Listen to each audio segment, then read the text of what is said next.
Hi, hello. I didn't quite see you there. My name is SSJ3 Fox from Philosophically Undefined Photography.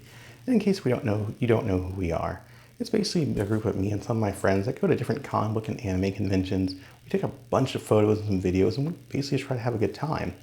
You know, if you haven't been to a convention, one of the biggest things you're missing out on is just the atmosphere. You're surrounded by so many amazing people. I always want to just try to find a way to just capture all of it. You know, one of my early attempts was trying to record walk-around videos. And a walk-around video is pretty much exactly what it sounds like.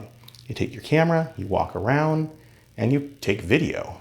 And it's not bad. I've seen some conventions where some people make some pretty good walk-around videos that kind of make me want to go there, but you know, definitely not perfect. For example, if the cameraman goes one way but you want to look at another, there really isn't much you could do about it.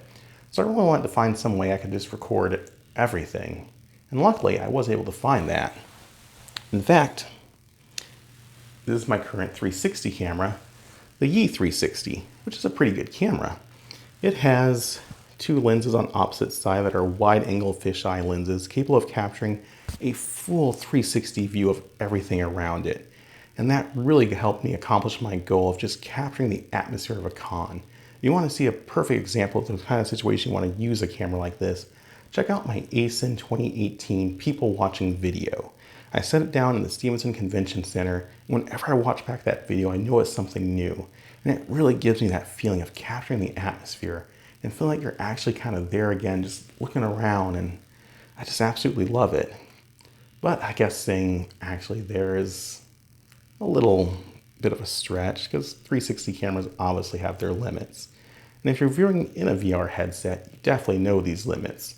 One of them is just the fact that trying to turn all the way around and look behind you, it's kind of a pain. The other is, even though it records 5.7K, once you stretch that out through a full 360-degree view, for a lot of people it looks closer to 720p. And although I still really love taking 360 video, I'm actually really into VR and I want to take better VR videos.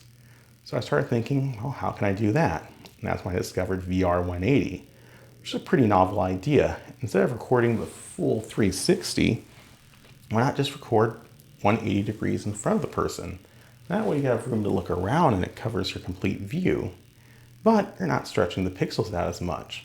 And since you don't need a lens on both sides, why not put them side by side so that way you also get a 3D view? If you haven't seen a good VR180 video, they are amazing. Now, I'm not going to say it's like actually being there. I already tried that once, and to be honest, it's kind of hyperbole and marketing speak. But they are really good.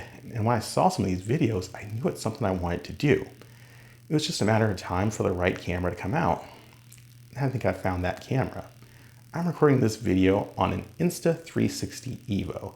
And up until now, most of the videos I've seen have been from influencers, but Insta has a pretty good reputation. They make most of the software I use to edit my 360 video. I've been kind of wanting one of their cameras. I've been wanting a VR180 camera, so I thought, why not? And the main point of this video is to practice recording something with this camera, editing it, and publishing it. I'm also going to test a few ideas out of things I can actually do at conventions. So, you know, if I actually get there, I won't be bumbling around like an idiot. So I think that's enough of me just sitting here talking. Why don't we try a few things out? All right, so let's get started. Let's start off with my good friend, the Sakabato, also known as the reverse edge sword. Fair warning, I do not know Hiten Mitsurugi, so forgive me if it's a little sloppy.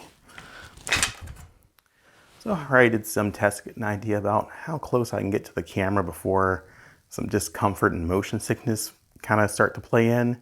That way, if you're watching this, you don't have to go through the same headaches I did reviewing a lot of these videos and learning about these cameras. If I do run into something that causes discomfort, I'll make sure I cut it out. Speaking of cut it out, let's take a look and see just what we can get done. Again, I am no master at Hiten Mitsurugi, but I shall do my best.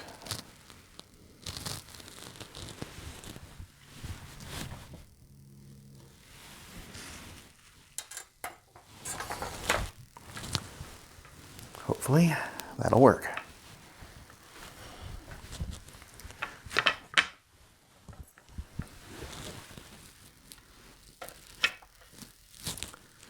All right, let's try something a little more old school and more famous. Kamehameha.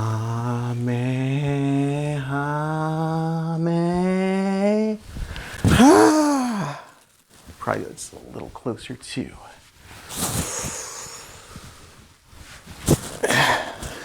All right, not bad. I've always been a bit more of a Trunks fan, so let's try a burning attack. I probably look so lame doing this. I know a lot of video games that do that instead, but come on, if you ever watched the anime, that fast movement, that's what makes Trunks amazing, and that's why he's one of my favorites. All right, let's try something else. A good old Detroit Smash, also known as the Obari Punch, because it was the animator Obari who made it famous, and pretty much everyone does it, whether it's Kamina, Simone, or that worthless goddess Aqua. But yeah, perfect thing for VR. So hopefully these look good and will look way better when an actual cosplayer is doing it on location and not some geeky otaku in his basement. But hey, gotta practice somehow. Speaking of which, the next thing I want to test is actual movement. VR180 works better when the camera is holding still, since movement tends to cause some sickness, but surprisingly, the Evo has really good built-in stabilization, so I'm gonna grab one of my figurines and give it a shot. All right, so this is actually the second stabilization test I recorded. The first one, I was too close to the figurine, so that caused some discomfort. And although the stabilization seems to work pretty well, I still have some issues and want to do some more tests. One thing is just that it's not very easy to do with a selfie stick, which is pretty obvious, so I'll probably have to find some other way of moving the camera. Another one is the fact that this camera does not have a screen, so you have to use a cell phone to preview the video. And that makes framing kind of difficult. It's not too bad when the camera is standing still, but it's definitely difficult when you're trying to move. So I definitely want to retry this again with a better subject, like actually have another person to work with. But for the first test, not too bad. So I'll go ahead and let you enjoy the rest of the stabilization video.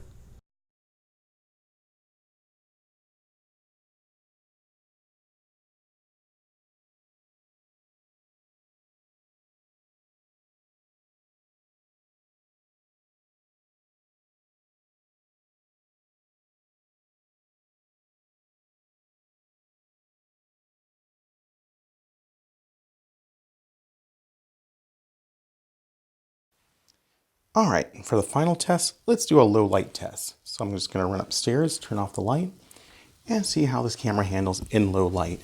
Might be interesting to use this during some of the raves and dances to get some really awesome VR video and photo. And I actually have good faith in it, so let's take a look.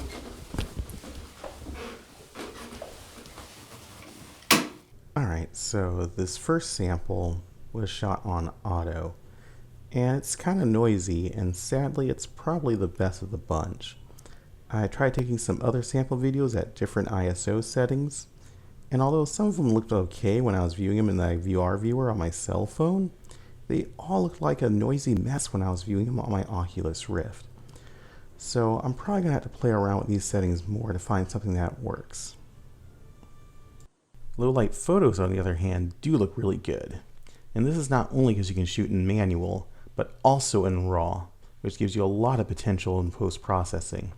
I'm definitely looking forward to taking some low light photos and maybe even some long exposures with this camera. Alright, so those are my tests and here are my notes. So again, this video was basically just a test. The main idea is for me to learn how to actually take videos with this camera, edit them, and publish them. And at first I thought it was actually pretty simple. I thought it was just going to be a quick weekend project, but I decided to take a full week and really work on this video. And I definitely learned a whole lot doing it, so it's definitely worth it. And speaking of the things I learned, let's talk about some of those tests. So first off, let's talk about the motion test, because that's definitely one of the areas I want to revisit. And it's not that there was really anything wrong with the Evo or the stabilization. I'm just really curious on what kind of motions will work and which ones will not work. And I definitely need more than just a figurine to do that. So I'm definitely going to find someone and actually test out some various panning and all that sort of stuff, just to see what will actually work in VR and what doesn't. Next, let's talk about the low light test, because that did not come out quite the way I thought it did. Like I first said, when I first rendered out the clips and watched them on my Oculus Rift, they were very noisy and very blocky. It was almost like watching someone play Tetris in the dark. But when I did view them on other viewers, like my S8 with just these clip-on glasses, I also tried them in my Gear VR, I also tried them in a Daydream, I also tried with a Google Pixel 2. They looked a lot better. There was almost no noise and no blockiness, and the black parts were just nice and solid black. So I'm thinking it must have just been something up with the software I was using on the Rift itself, but I definitely think I'm ready to do some low light photography and videography with this camera. Speaking of those low light clips, they also gave me some interesting issues. You see, when you shoot video or take photos with this camera, it actually saves in a special RAW format that you then have to use one of their apps to stitch into actual videos or photos. And when you install the app on a PC, it comes with a plugin so you can just throw them right directly into Adobe Premiere without actually having to stitch them. And that's what I originally tried until I first tried rendering the entire video out. It would keep crashing when it got to some of those clips. And luckily for me, I've already rendered out those videos in the app, so I just replaced them with the actual rendered ones. But I think I'm definitely going to probably try to render all the videos in the app first, and then put them into Premiere just to avoid that issue. Speaking of issues with Premiere, I'm admittedly pretty new to Premiere, so another thing that I noticed was Premiere started getting very slow toward the end. And once I removed those clips, it did speed up a little, but another thing I didn't notice was my preview size. So I dropped it down to 1/4 to drop the resolution of the previews, and that sped up things a good amount.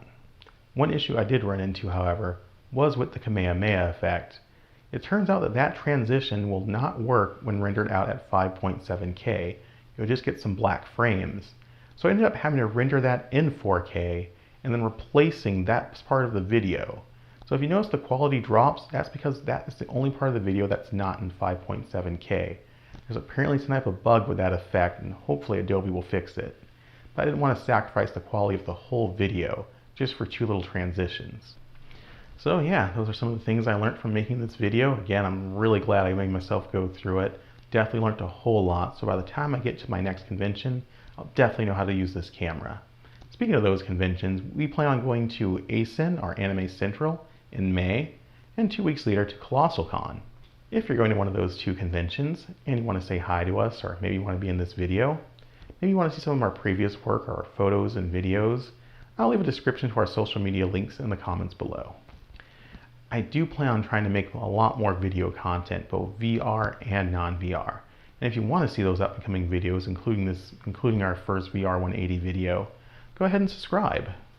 If you like this video or it's helped you out in some way, or maybe just like VR videos, go ahead and hit like. If not, you can go ahead and dislike it. And well, I think that's about it. So until next time, remember, division by zero is not impossible, it's just undefined. Oh goodness, that was a lot harder than I thought. How do people do this? I am so used to being on the other side of the camera. Oh man,